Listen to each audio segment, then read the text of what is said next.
Assalamu alaikum. So in this video, I will tell you the importance of smart study in the medical field. आप लोगों ने देखा होगा कि medical field में ज़्यादातर वही स्टूडेंट सेंटर होते हैं जो कि हार्ड वर्कर होते हैं। बट जब वो हार्ड वर्क करके यहाँ पे पहुंच जाते हैं तो 60 to 70% ऑफ स्टूडेंट इस तरह होते हैं जो कि अपने आप को मेडिकल में आके फेलियर कंसीडर करने लग जाते हैं। फॉर एग्जांपल एक सब स्टेज फेल हुई, वो अपने आप को फेलियर कंसीडर करने लग जाते हैं। और बहुत से ऐसे स्टूडेंट होते हैं जो पढ़ना बहुत कम कर देते हैं या बिल्कुल छोड़ देते हैं मेडिकल फील्ड में आके। उसकी रीजन क्या है कि एफएससी मैट्रिक में सबको रट्टे की आदत पड़ी होती है और वो इसी आदत को यहाँ पे कंटिन्यू करने की कोशिश करते हैं।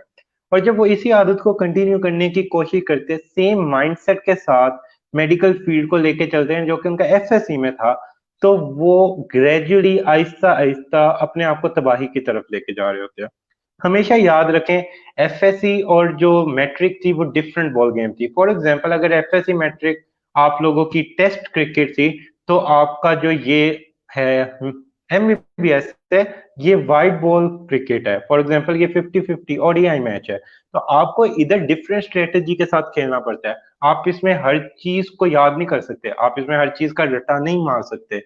इसमें इतना ज्यादा नॉलेज है एमबीबीएस में कि आप हर चीज को नहीं याद रख सकते। आपने याद क्या रखना होता है जो कि आपके काम की चीज है।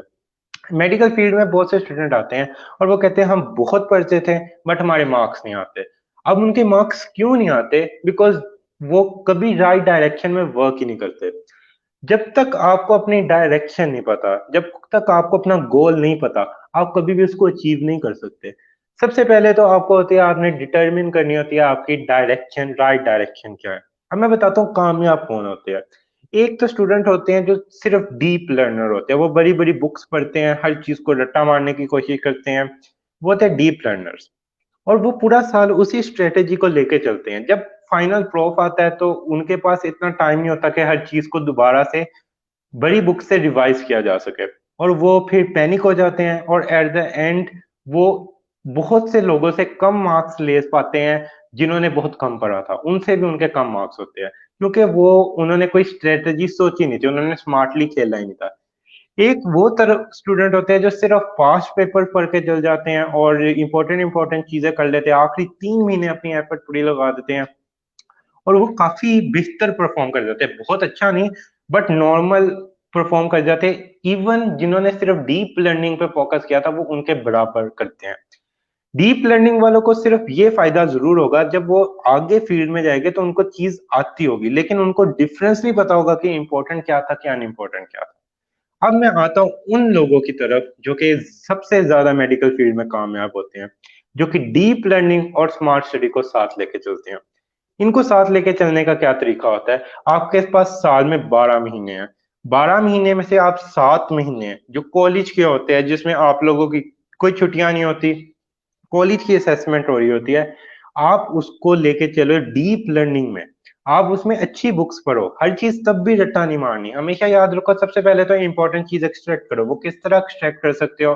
Follow the guidelines, follow the books, important books और इंपॉर्टेंट टॉपिक्स। अब इंपॉर्टेंट टॉपिक्स आप लोगों ने कर लेने हैं अच्छे से, जब पहली बारी कॉलेज में कर रहे हो, और वो अच्छी बुक से करने हैं, डीप लर्निंग करनी है, वो समझ के करने हैं। और जो अनइम्पोर्टेंट टॉपिक्स है उनसे एक बारी गो थ्रू जरूर होना है। याद करने की जरूरत नहीं है, गो थ्रू हो सकते हैं। जब आखिरी 4 महीने आते हैं, स्पेशली सेंड अप की प्रिपरेशन, तब आप लोगों ने जो चीज बहुत अच्छे से की होगी वो चीज होगी जिसकी इंपॉर्टेंस थी। डीप लर्निंग आपने उस चीज की होगी जिसकी वैल्यू थी, क्योंकि आप लोगों ने एक्सट्रैक्ट किया था क्या इंपॉर्टेंट है क्या अनइम्पोर्टेंट। जब आप सेंड अप करोगे तो आपका मेन फोकस होगा इंपॉर्टेंट चीजों पे, आप बहुत अच्छे से इंपॉर्टेंट चीजें कर सकते हो। आपने अनइम्पोर्टेंट चीजें भी पहले रीड की हो। अब आप अनइम्पोर्टेंट चीज जब रीड करोगे तो आपको पता होगा कि ये अनइम्पोर्टेंट चीज है, ये इंपॉर्टेंट चीज है। फॉर एग्जाम्पल एक सुनार के सामने आप आर्टिफिशियल सोना रख दे और ओरिजिनल सोना रख दे, उसको डिफरेंस पता होगा। तो यानी आपको जब भी इंपॉर्टेंट चीज आप करने बैठोगे, आप इंपॉर्टेंट चीज बहुत अच्छे से कर लोगे और अनइम्पोर्टेंट का आपको मिक्स नहीं होगा। यानी वरना होता है ना, अगर आप सब कुछ एक तरह मोनोटोनसली लेके चलते हो तो वो आपस में मिक्स हो जाते हैं और आप at the end even important चीज को भी याद नहीं रख पाते। तो इससे क्या होगा, आपका जो बिल्कुल आपके पास एक लाइन होगी इंपॉर्टेंट और अनइम्पोर्टेंट चीज की।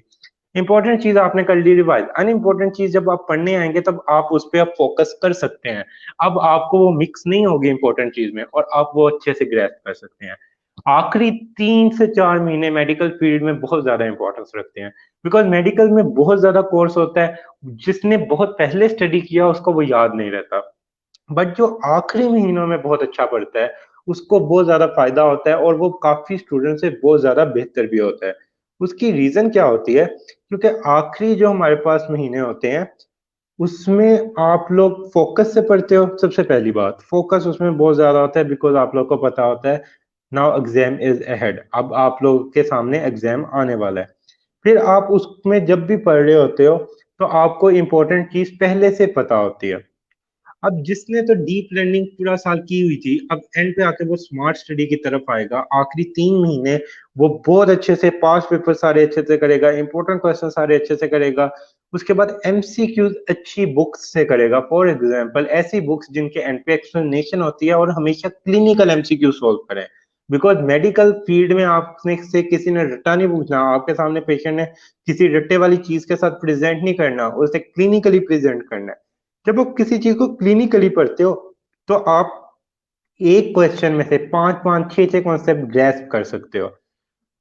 तो हमेशा याद रखिएगा कि पूरा साल पढ़ें, अच्छा पढ़ें, बट जो आखिरी 4 महीने हैं उसमें बिल्कुल अपने आप को ऑर्गेनाइज करके स्मार्टली पढ़ें। इंपॉर्टेंट चीजों को ज्यादा फोकस दें, अनइम्पोर्टेंट को दरमियाना फोकस दे। और अब आप लोगों की ये एफएससी नहीं है कि हर चीज को रट्टा मारना है, हर चीज को रट्टा मारने की जरूरत नहीं है। हमेशा देखें जब आप क्लिनिकल पढ़ते हैं तो आपको आइडिया होता है कि क्लिनिकली क्या चीज इंपॉर्टेंट है। जो चीज क्लिनिकली इंपॉर्टेंट है उसको हर एस्पेक्ट से देखें, और जो क्लिनिकली इंपॉर्टेंट नहीं है, फॉर एग्जाम्पल रिलेशंस जो होते हैं आर्टरीज और नर्व्स के, वो बहुत ज्यादा इंपॉर्टेंट नहीं होते। You need not to remember all this.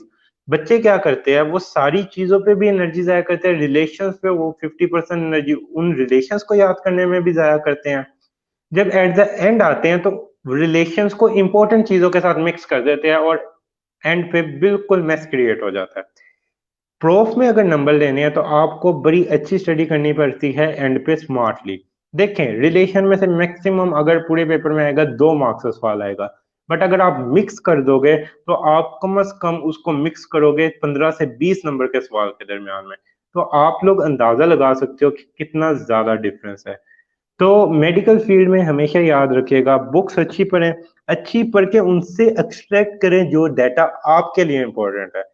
हर चीज को रटा मारने की जरूरत नहीं है। सो these are the few points which I would like to mention, so I hope it will help you in study. Thank you very much.